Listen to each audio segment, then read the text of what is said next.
자, 다음에는 농지법 보겠습니다. 농지법. 자, 농지법에서는 두 문제가 출제되고 있습니다. 그래서 사실 농지법은 우리가 내용에 비해서 사실 출제는 비율이 이제 두 문제밖에 안 되기 때문에 이건 크게 여러분 신경 쓰지 않으셔도 뭐 요약집이라든가 나중에 특강이라든가 문제풀이에서 정리하셔도 충분할 거예요. 우리 공법의 범위가 워낙 넓기 때문에 이 농지법 기본서 잡고 사실상으로 실강의 시간이 거의 없을 거란 얘기입니다. 그래도 농지법은 대부분 우리가 출제되는 부분이 몇 군데 정해져 있기 때문에 그 부분만 잘 정리하시게 되면 적어도 두 문제에서 한 문제 아니면 어떤 경우 두 문제를 다 맞출 수 있는 파트이기 때문에 크게 시간 투자를 많이 하지 않으셔도 되겠습니다. 농지법은 세 가지 내용으로 구분됩니다. 농지의 첫째 소유 파트, 두 번째 농지의 이용 파트, 세 번째 보전 파트입니다. 그럼 뭐는 나오지 않는다? 농지법에서는 개발이라는 파트는 나오지 않습니다. 농지법은 소유, 이용, 보전과 관련된 법률이 개발과는 관련이 없기 때문에 만약 농지법에서 농지의 개발 이런 얘기가 나오면 무조건 틀린다 하는 거 기억하시면 되겠습니다. 농지 소유 파트에서 주로 나오는 게 뭐냐? 농지 소유의 첫째 뭐가 나오겠습니까? 주체가 나오겠죠. 농지는 누가 소유해야 되는가? 이게 소위 경자 유전의 원칙이죠. 농업을 경영할 자 농지를 가져야 된다. 두 번째 농지 소유의 상한입니다. 농지는 얼마까지 소유해서 농지 소유의 상한.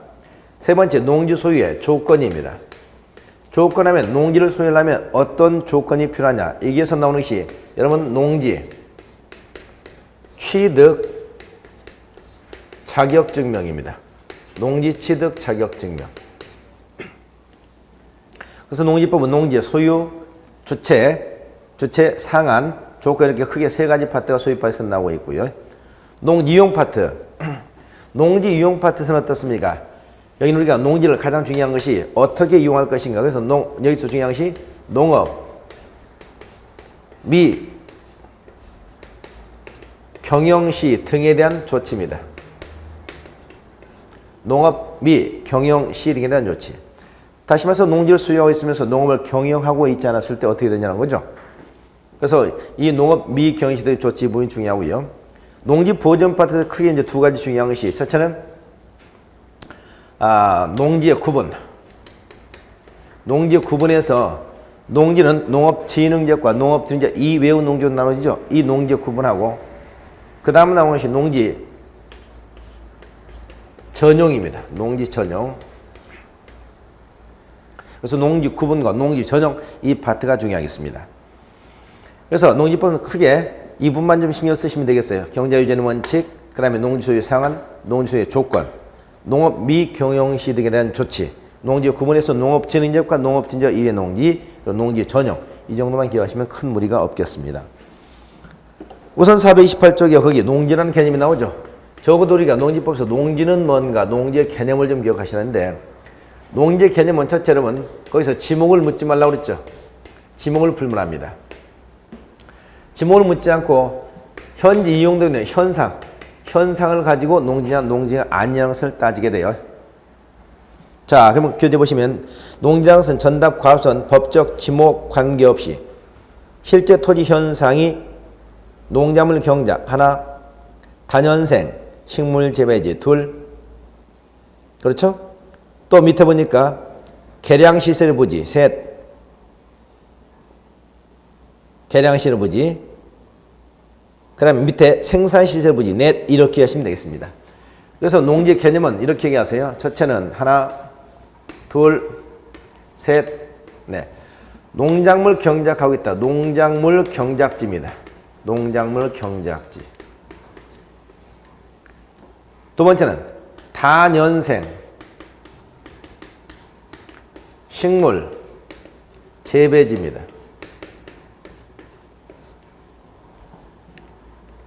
세 번째 농지 계량시설의 부지입니다.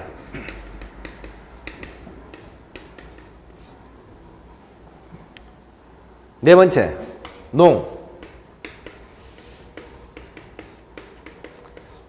축산물 생산부지, 생산시설 부지입니다. 자, 첫째 농작물 경작지. 농작물 경작지.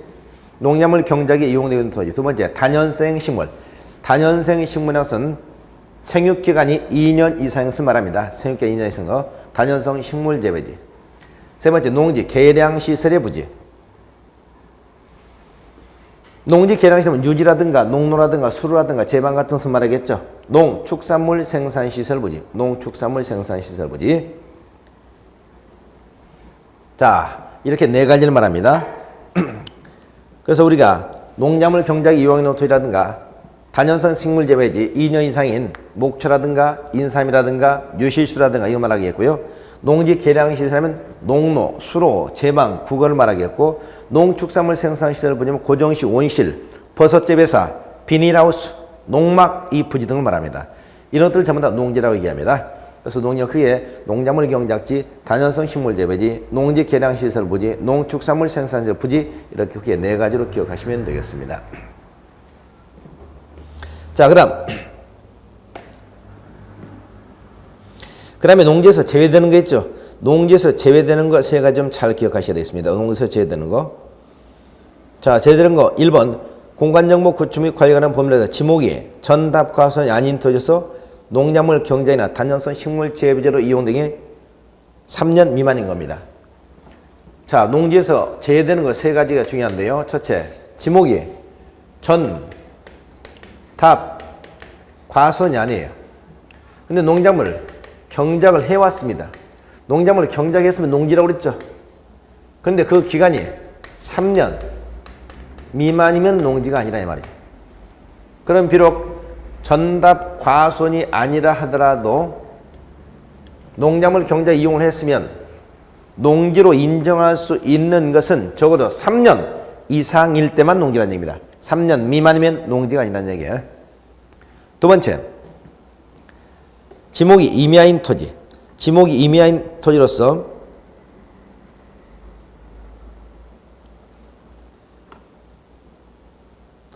산지 전용 허가를 받지 아니하고 단연성 식물 재배 이용하는 토지. 이게 뭐냐? 지목이 임야입니다.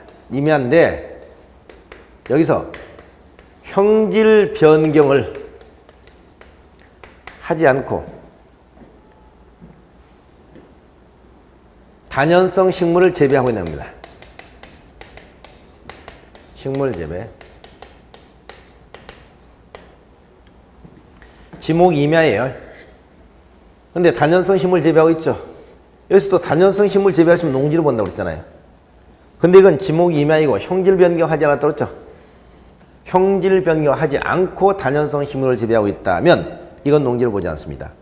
그러면 지목이 임야인 토지를 형질 변경을 해서 단연성 식물을 재배하고 있으면 이건 농지로 본다. 이건 농지로 본다. 이렇게 이해하시 바랍니다. 그래서 지목이 임야인 토지가 형질 변경을 했느냐, 형질 변경을 하지 않았느냐에 따라서 달라진다는 것 기억하시 바랍니다.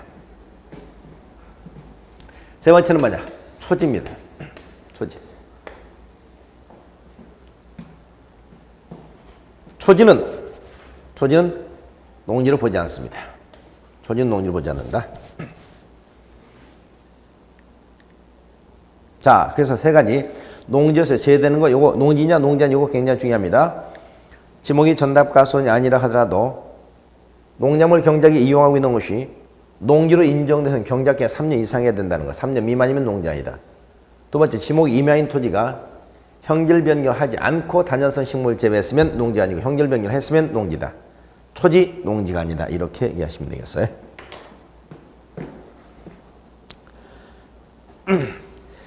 자, 나머지 생략하시고요.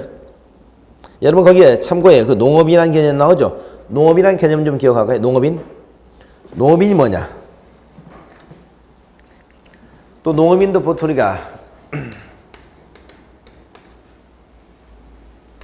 자, 첫 번째 여기 보니까 1번 1,000제곱미터 이상 농작물 경작을 하고 있는 토지. 또 1년 중 90일 이상 농업에 종사하는 사람. 2번 농지 330제곱미터 고정시 온실 버섯재배사 비닐하우스에다가 농작물한테 단연성 식물을 재배하고 있는 사람. 다음에 3번의 밑에 1년 중 120일 이상 축산업에 종사하는 사람. 4번 농작물 연간 판매액이 120만 원 이상인 사람. 이렇게만 기억하세요. 다시 한번요. 농지를 1000제곱미터 이상 경작하고 있으면 농업인입니다. 농지를 1000제곱미터 이상 경작하고 있으면 농업인이다. 두 번째, 330제곱미터에서 고정시, 원시라든가 버섯 재배사를 이용해서 농작물이나 단연성 식물 재배하고 있으면 농업인이다. 그러면 1번은 1000제곱미터 이상의 일반 영농이고요.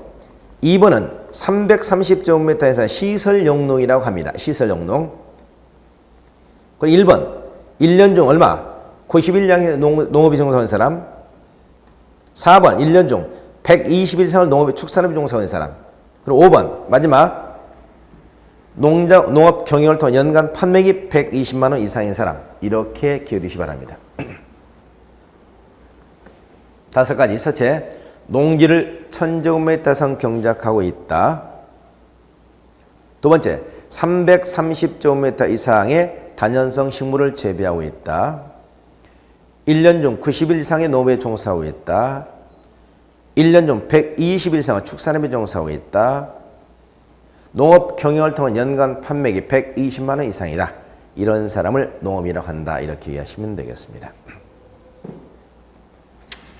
자, 그 다음에 농지 소유 파트 보겠습니다. 농지 소유 파트.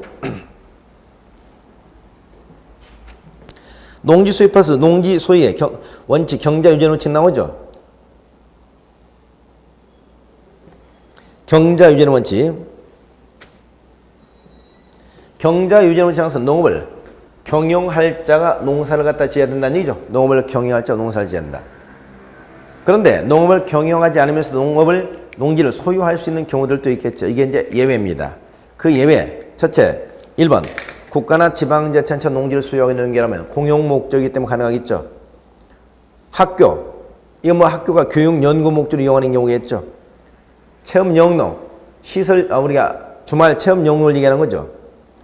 농지를 상속받아서 자기가 농업 경영하지 않는다더라도 1만 제곱미터까지 소유할 수 있는 경우입니다. 8년 이상 이농, 8년 이상 농업 경영하다가 이농하는 경우도 1만 제곱미터까지 소유할 수가 있습니다. 담보농지 취득, 담보농지 취득은 우리가 농지에 경매가 붙었는데 2번 이상 유찰된 농지를 채권자 취득하는 경우를 말합니다. 농지 허가 협의 신고, 농지 허가 협의 신고했으면 어떻습니까? 더 이상 농지가 안 열어봐야 되기 때문에 농업을 경영하지 않아도 되겠죠. 이런 경우들이 해당이 되겠습니다. 암결로 생각하지 마시고요. 여기 이해하시면 되겠습니다. 예. 그래서 농지 소유의 원칙에서 경자 유지 원칙인데 농업을 경영하지 않으면서도 농지를 소유할 수 있는 경우, 국가 지방자치단체 공용이기 때문에 학교, 교육 연구 목적이기 때문에 체험 영농 목적이기 때문에 상속받은 농지를 자기가 직접 경영하지 않으면서도 1만 제곱미터까지 소유할 수 있다는 거. 그 다음 8년 이상 농업 경영하는 자가 이농하는 경우도 1만 제곱미터까지 소유할 수 있다는 거. 그 다음에 담보농지 취득, 농지 허가 협의 신고하는 경우 이렇게 얘기하시면 되겠습니다. 그 다음에 농지 소유의 상한이라는 얘기 나옵니다. 농지 소유의 상한. 자, 농지는 얼마까지 소유할 수 있냐 말이죠? 농지 소유의 상한.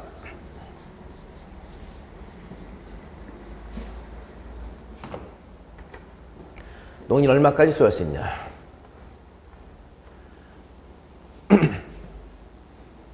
농지 소유 상한은 말이죠. 자,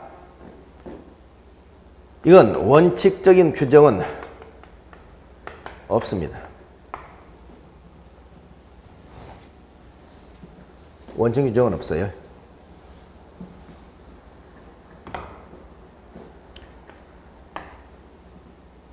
다만 특별 규정을 몇 가지 두고 있는데요.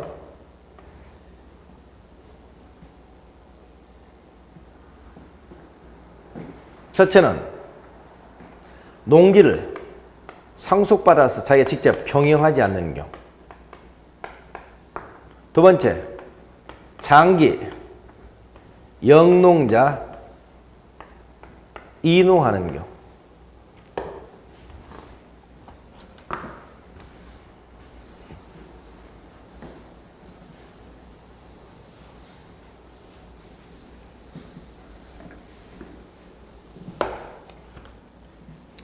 여기는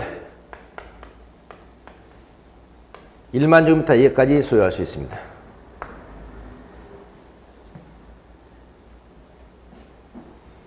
농지를 상속받아 자기 농업 경영에 이용하지 않는 경우는 1만 제곱미터까지 소유할 수 있고요. 8년 이상 농업을 경영하다가 이농하는 경우도 1만 제곱미터 이하까지 소유할 수 있습니다. 세 번째, 주말 체험 영농.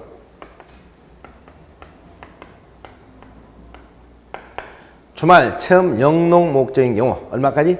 1,000 제곱미터 이하까지 소유할 수 있습니다. 1,000 제곱미터 이하.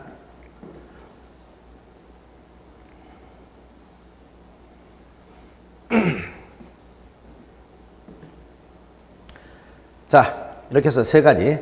농지를 상속받아 자기 농업경에 이용하지 않을 자는 1만 제곱미터 이하까지. 장기용 농자 8년 이상 농업경에 이용하지 1만 제곱미터 이하까지 소유할 수 있다. 1만이면 1헥타르죠. 주말 체험 영농 목적일 때 1,000 제곱미터 이하까지 소유할 수 있다. 1,000 제곱미터는 미만이네. 이하가 아니면 미만. 왜냐하면 1,000 제곱미터 이상을 소유하게 되면 농업인이 되거든요. 농업인. 그래서 농업을 경영하지 않으면서 농업인이 아니면서 농지를 소유할 수 있는 한계는 1,000 제곱미터 미만 이렇게 얘기하시면 되겠어요. 자, 여기까지만 기억하시고요.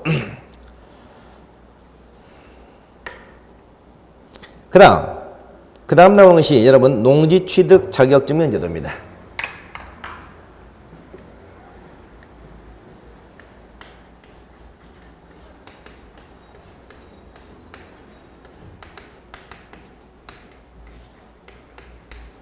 농지 취득 자격증명. 자, 농지 취득 자격증명 농지에 실수요자 증명제도입니다. 농지 실수요자 증명제도. 다시 말해서 농지를 투기 목적으로 내가 소유하는 것이 아니고 실수요에서 농지를 소유하고 있다 하는 것을 증명하게 한 제도죠.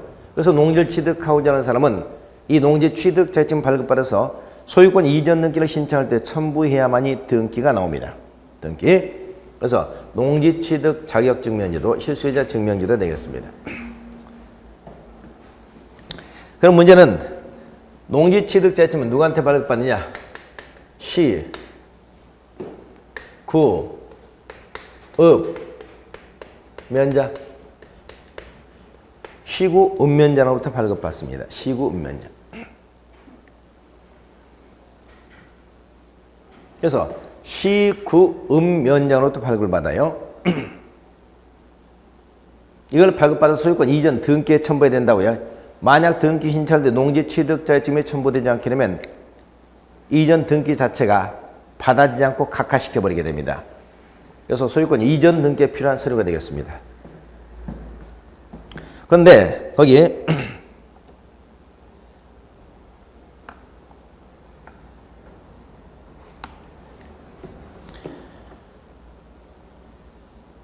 농지 취득자인 발급 신청하게 되면 이건 4일 내에 발급을 해주도록 되어 있습니다.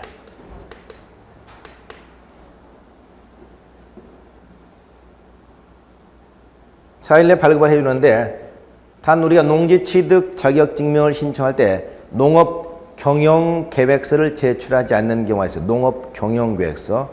이 농업 경영 계획서가 제출되지 않는 경우는 이틀 내에 하도록 되어 있습니다.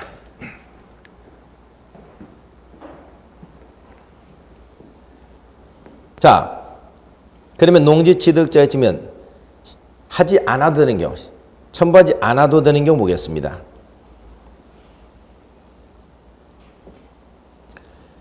그 예외죠. 농지 취득점 첨부하지 않아도 되는 예외. 국가, 상속, 담보농지, 농지전용협의, 한국농어청공사, 매립농지, 수용, 공익, 합병, 분할, 시완성 이렇게 돼 있는데 너무 좀 축약이 돼 있죠? 자, 예를 들면 농지 취득자쯤을 첨부하지 않아도 되는 경우 이런 경우 되겠어요. 농지를 취득하면서 이 사람이 투기 목적이 아닌 것이 명백한 경우, 투기 목적이 아닌 것이 명백한 경우는 여기서 첨부하지 않습니다. 그러니까 이것은 단순한 암기상이 아니고 왜 우리가 첨부하지 않는가 사유를 여러분이 머릿속에 잘 이해하셔야 돼요. 사유를. 예를 들면 이런 것들이죠. 보세요. 첫째, 국가나 지방자치단체는 농지 취득자이면 첨부하지 않겠죠. 왜죠? 이건 목적이 공용이잖아요.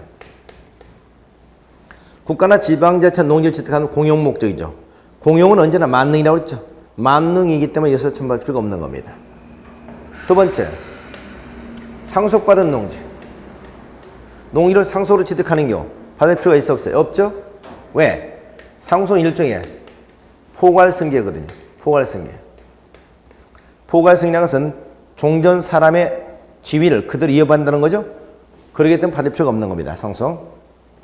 그러면 상속이 안 받으면 어떻습니까? 소리가 유증인데 유증도 이렇게 일단 보시죠. 증여는 받을까 안 받을까? 증여. 증여는 받아야 됩니다. 왜냐? 여기서 우리가 농지 취득 자격증을 취득한다 했을 때는 이것은 유상이든 무상이든 계약이든 계약이 아니든 하등의 상관이 없습니다. 그래서 여기는 우리가 증여가 무상계약이기 때문에 안 받는다 이렇게 생각하시면 안 되고요. 농지를 증여받은 사람도 내가 그 농지를 가지고 농사 짓겠다는 것을 증명해야 된다는 얘기죠. 그래서 증여도 받아요. 네 번째, 그러면 유증은 어떨까? 유증. 유증은 둘로 나누시기 바랍니다. 어떻게? 첫째, 제3자에 대한 유증하고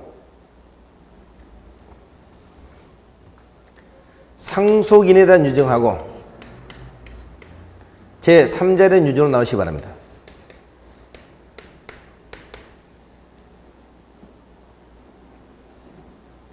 상속인에 대한 유증은 이건 일종의 상소로 보기 때문에 포괄승계죠. 그래서 안 받아요. 근데 제3자에 대한 유증은 이건 제3자 입장에서는 증여하고 똑같은 것이죠. 증여. 그래서 받습니다. 자, 유증은 상속은 안 받습니다. 증여는 받습니다. 유증은 상속인에 대한 것은 상소로 보기 때문에 안 받고 제3자에 대한 것은 증여로 받기 때문에 받는다 이렇게 보셔야 돼요. 네 번째, 여러분 경매 받을까 안 받을까? 경매도 받습니다. 내가 경매를 받을 때는 농사 짓겠다는 증명해야 되죠. 그래서 입찰법원에서 입찰길에 입찰을 참가해가지고 매각의 결정이 떨어졌습니다. 그럼 어떻습니까? 매각 결정 기일까지 일주일 동안에 여기서 반드시 농지 취득 자격증을 첨부해야 되고 만약 농지 취득 자격 증명이 첨부되지 않게 되면 여기서 우리가 매각 불허가 결정이 떨어지게 됩니다. 그러면서 입찰 보증금을 날리게 되기 때문에 유의하셔야 돼요. 단 이거하고 유의할 점이 여러분 담보 농지 취득 담보 농지 취득과는 구별하셔야 됩니다. 담보 농지 취득 안 받아요. 요건 농사 지을 사람이 아니기 때문에 여러분 시효 취득 시효취득은 당연히 받을 필요가 없죠. 왜? 시효취득은 것은 남의 농지를 20년 동안 점유하고 소유권 취득하는 겁니다. 이건 우리가 점유부 취득시효 또는 등기부 취득시효가 있는데 취득시효에서 농지를 취득할 때는 내가 그동안에 농사를 열심히 지었던 사실을 몸으로 보여준 사람들이죠. 더 이상 보여줄 게 없잖아요. 그래서 시효취득은 더 이상 보여줄 게 없다. 여기서 받을 필요가 없다는 얘기입니다.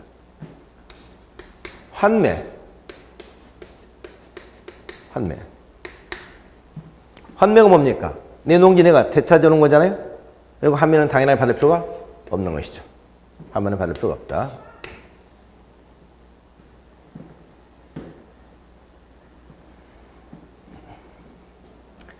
그다음 또 뭐가 있을까요? 중요한 것들. 농지의 전형입니다. 농지전형. 허가, 신고, 협의가 있죠. 농지전형 허가 신고는 받습니다. 농지 전용 허가라든가 신고 후에 농지를 취득할 때는 받아요. 근데 농지 협의는 안 받아요. 왜? 협의는 국가나 지방자치단체를 의미하기 때문에. 국가나 지방자치단체 때문에 안 받는데 여기 농지 허가 신고는 설사 농지 허가 신고했다 농지가 아닌 건 아니죠. 그래서 받습니다. 8번째.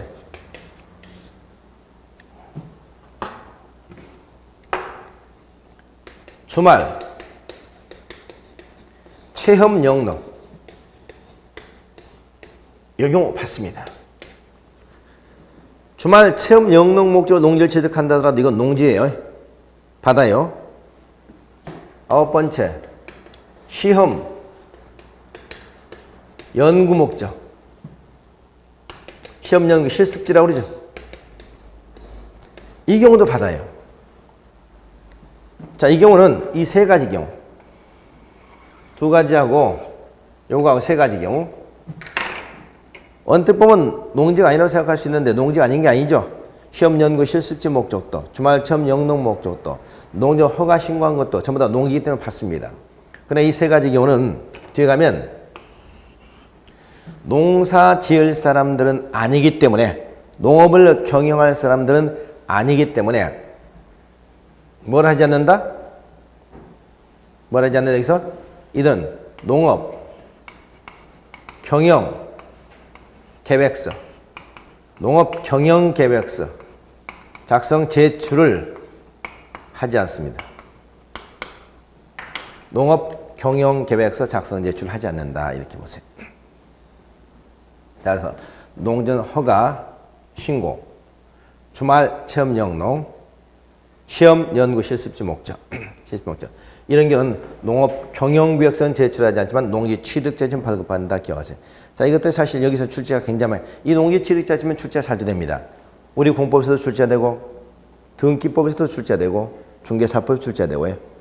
이걸 뭐 단순히 암기라 생각하시면 절대 안 됩니다. 무슨 첫 글자 따서 암기하고 그런 거 하지 마시고요. 왜 되는가 안 되는 걸 여러분 잘 이해하셔야 돼요. 이해해서 공부하셔야 되지 뭐 첫 글자 따서 암기하고 이렇게 그런 성질 것이 아니에요.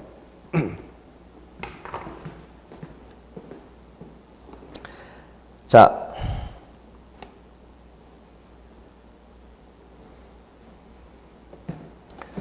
하나 더 보면 그 교재에 뭐 합병이라는 얘기 나와 있는데요. 합병. 그거 좀 잘못 쓰고 있는 거예요. 합병이 아니고 농업 법인의 합병이라는 뜻입니다. 만약 여러분 농업 법인이 농지를 취득한다. 농업인이 농지를 취득한다. 농업법인이 농지를 취득하거나 농업인이 농지를 취득하거나 이때 농지 취득자는 발급받습니까? 안 받습니까? 받아야 돼요. 전부 다. 농업인이든 농업법인은 전부 다 받아야 된다고요. 받아야 돼요. 그런데 농업법인이 합병을 취득한다. 법인의 합병이라고 하는 것은 일종의 포괄성계거든요. 사람이 죽어서 상속받듯이 한 법인이 없어지고 그 법인에 그대로 이어받는 것이 농업법인의 합병입니다. 그럼 합병도 포괄성계이기 때문에 안 받습니다. 그러니까 농업법인의 합병으로 농지를 취득하는 경우 받지 않는다는 얘기, 무조건 합병으로 필요 써서는 안 됩니다. 그래서 농업인이 취득한다 받고 농업법인이 취득한다도 받아요. 농업법인이 합병으로 취득한다 이때는 받지 않는다 이렇게 유의하시기 바랍니다.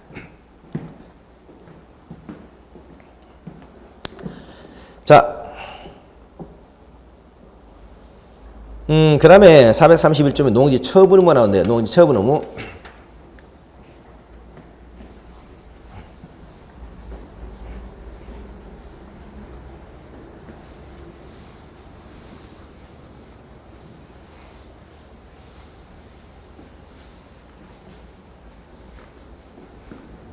요거죠. 바로 농업 미이용 시 등에 대한 조치입니다.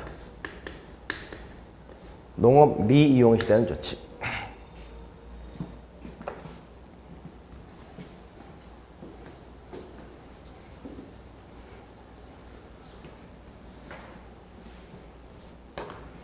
농지를 소유한 사람이 만약에 농업 경영을 하지 않고 있었다. 농업 경영, 미이용 등이라고 그랬는데 이건 간단하게 한 가지 외우면, 예를 들면 농지를 소유해서 농업 경영에 이용하지 않았다. 주말 체험 영농 목적으로 농지에 들어가면 주말 체험 영농 목적 이용을 하지 않고 있다. 시험 연구 목적으로 농지에 들어간 시험 연구 목적 이용을 안 하고 있다. 농지 전용 허가 신고하고 농지에 들어간 사람이 2년 이내 목적 사업에 착수하지 않았다. 이런 것들입니다. 그런데 결론적으로 주로 농업을 경영하지 않은 경우들이야. 그러면 어떻게 되느냐? 농업 미이용 시대에 좋지. 여러분 교재 한번 볼까요? 1번 정당한 사유 없이 농업계 이용하지 않았다. 이용하지 않은 거죠.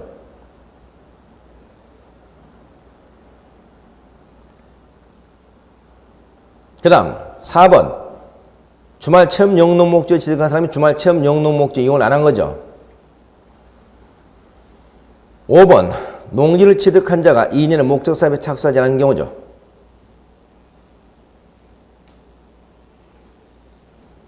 6번 농지 소유상을 초과해서 농지를 소유하는 경우죠. 자, 이런 경우들입니다. 그래서 대표로 우리가 농업 경영하지 않은 경우입니다. 농업 경영하지 않은 경우. 이런 경우는 어떻게 되느냐? 그 조치인데, 먼저 농지 처분 의무가 발생합니다. 농지 처분의무가 발생해요. 농지 처분은 농지 그 사유가 발생한 날로부터 얼마 이내? 1년 이내. 무슨 농지를? 해당 농지를 처분해야 됩니다.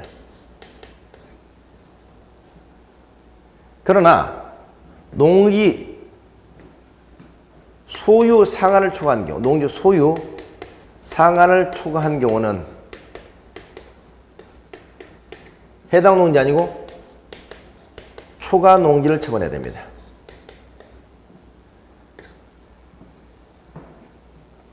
이게 농지 처분 의무입니다. 사유 발생일부터 1년에 해당 농지를 처분해야 되고 농지 소유 상한을 초과한 경우 초과 농지를 처분해야 된다. 두 번째, 농지를 이 기간 내에 처분 안 해요. 그럼 농지 처분 명령이라는 걸 내립니다. 누가? 시장, 군수, 구청장이.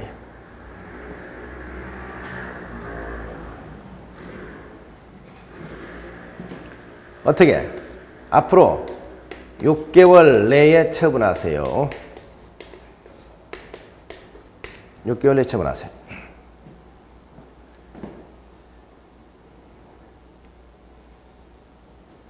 (6개월) 내에 처분할 것을 시장, 군수, 구청장이 명합니다. 그럼 처분명령을 받았으면은 이 농지를 어떻게 해야 돼요? 스스로 농지를 처분해야 돼요. 처분해야 되는데 처분을 하든지 아니면 처분하려고 농지를 내놔도 농지 안 팔리는 경우도 있겠죠.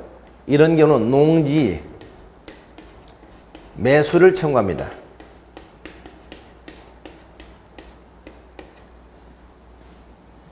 누구한테 매수 청구하느냐? 한국농어촌공사에게.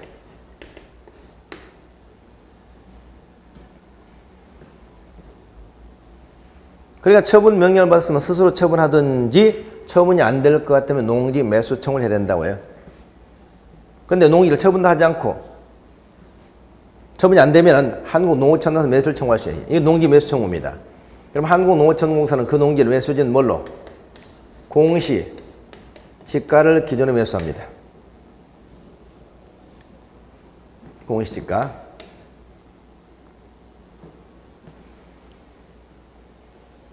그런데 공시가로 매수를 해야 되는데 실거래가가 공시지가보다 더 낮다. 실거래가가. 그럼 이때 실거래가로 매수합니다. 이게 농지 매수 청구권입니다. 농지 매수 청구권. 네 번째, 농지 처분 명령을 받고도 처분도 하지 않고요. 매수 청구도 하지 않았어요. 버티고 있는 거죠. 그러면 여기서 농지 이행 강제금을 부과할 수 있습니다. 농지 이행 강제금을 부과할 수 있다. 자, 농지 이행 강제금은 어떻게 부과하느냐? 누가? 시장, 군수, 구청장이 부과해요. 시장, 군수, 구청장이.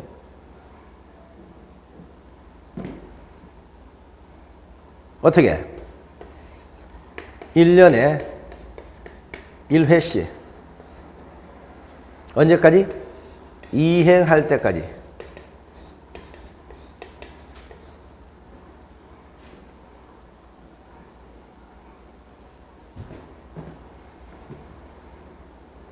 공시지가의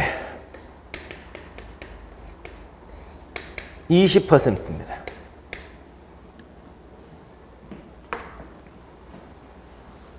농지 공시지가의 20%에 해당하는 금액을 1년에 1회씩 언제까지? 이행할 때까지 계속 부과할 수 있다 이겁니다.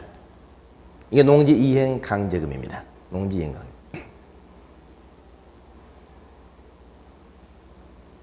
그러면 공시가를 기준으로 해서 20%를 부과하기 때문에 공시가를 기준으로 해서 5번만 부과하면 농지가 다 빠져나가겠네요? 그렇죠? 자, 이렇게 해서 농지 미용시대 조치 이 순서대로 좀 잘 기억하시면 이게 굉장히 중요해요. 저들의 실무에서 우리가 농지를 가지고 있는데 내가 농사를 짓지 않으면 어떻게 되느냐 하는 거죠. 그래서 제일 먼저 농지 처분 의무가 발생한다. 사유 발생한 날부터 얼마 이내? 1년 이내. 어떤 농지를? 해당 농지를. 그러나 농지 소유 상환을 초과하는 경우는 초과 농지만 처분하면 됩니다. 예를 들면 농산지인 경우 주말 체험 영농 목적 이용 안 하는 경우 시험 연구 목적 이용 안 하는 경우 농지는 허가받아서 목적 사업에 착수하지 않은 경우 처분하지 않게 되면 시장군수구청에 6개월 이내 처분하고 처분 명령을 내린다. 처분 명령을 내렸는데 6개월 처분하는 명령을 내렸는데 처분 명령 받은 사람은 스스로 처분하든지 처분이 안 될 것 같으면 농지 매수를 청구해야 됩니다. 농지 매수 청구. 이때 한국농어촌공사한테 매수를 청구해야 돼요. 이때 한국농어촌공사는 공시지가로 그 농지를 갖다 매수해 줍니다. 다만 실제 거래 가격이 공시지가보다 더 낮으면 실제 거래 가격으로 매수할 수가 있습니다. 그다음 농지를 처분도 하지 않고 매수 청구도 하지 않고 버티고 있다. 그러면 시장군수구청은 농지 이행 강제금을 부과합니다. 1년에 1회씩 이행할 때까지 공시지가의 20%에 해당하는 금액을 공시가 20%에 해당하는 금액을 부과할 수가 있다는 겁니다. 이게 농지 이행 강제금이 되겠습니다. 자, 그래서 여러분은 이 절차를 좀 잘 기억하세요. 농지 처분 의무, 농지 처분 명령, 농지 매수 청구, 이행 강제 순서대로 기억하시기 바랍니다.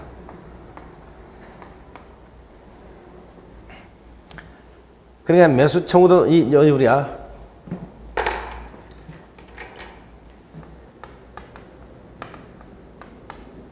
매수 청구도 우리 공법에서 자주 나옵니다.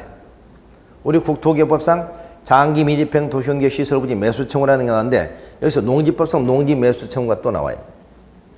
또 여기서 이행강제금,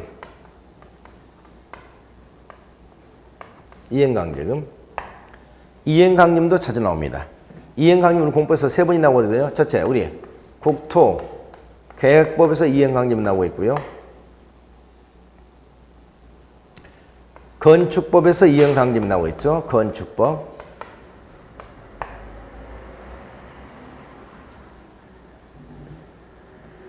농지법에서 이행강제금 나오고 있죠. 농지법.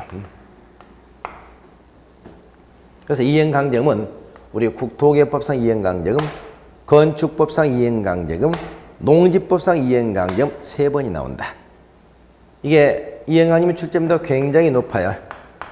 굉장히 높기 때문에 잘 기억하셔야 되고 이 3개 이행강제금을 잘 비교해서 여러분이 정리해 두셔야 되겠네요.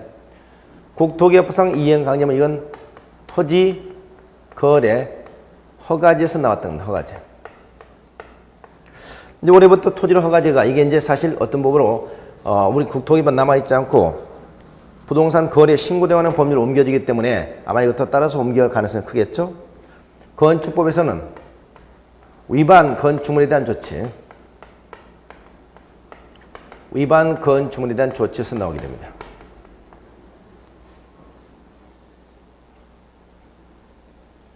건축법을 위반하게 되면 그 위반 건축물에서 건축학관자 어떤 조치를 할 수 있느냐 해서 먼저 시정명령을 해요.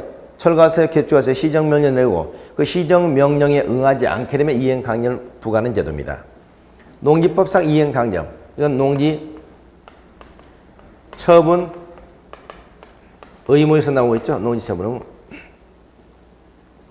농지를 처분하였을 때 처분 명령을 받고도 명령을 받고 그리고 어제 여러분 이행강제금에서 중요한 점은 이행강제금은 항상 왜 나왔느냐, 벌금이나 과태료는 한 번 부과하면 2번 부과하지 못합니다. 이걸 일사부재리의 원칙이라고 해요. 일사부재리 원칙. 따라서 한 번 부과하면 부과할 수 없기 때문에 벌금 한 번 내고 그 위반행위를 계속해도 방법이 없다는 얘기죠. 이 일사부재리 원칙의 문제점을 시정하기 위해서 나온 것이 바로 뭐다? 이행강제금입니다.